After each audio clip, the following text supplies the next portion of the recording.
പലായനത്തിനിടെ നിങ്ങൾ ശ്രദ്ധിക്കും നിങ്ങളുടെ ശരീരവും മാറിക്കൊണ്ടിരിക്കുകയാണ്. നിങ്ങളുടെ രോമങ്ങൾ കൂടുതൽ കട്ടിയുള്ളതായി മാറിയിരിക്കുന്നു.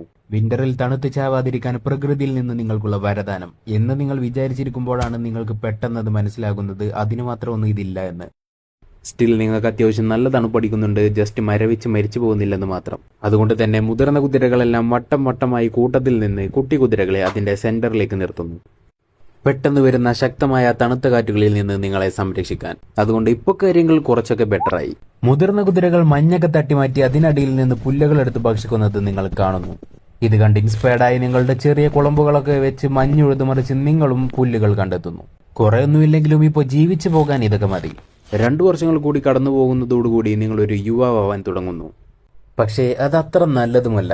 കാരണം വലുതായി കഴിഞ്ഞാൽ നിങ്ങളുടെ അൽഫ മുയലായ അച്ഛന്റെ കയ്യിൽ നിന്ന് ചവിട്ടും തൊഴിയും ആട്ടും തുപ്പും കിട്ടുന്നത് ഒരു പതിവായി തുടങ്ങും.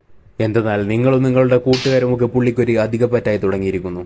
കിളവനെന്താ കഴപ്പാണെന്ന് നിങ്ങൾക്ക് തോന്നും, ബട്ട് അതല്ല.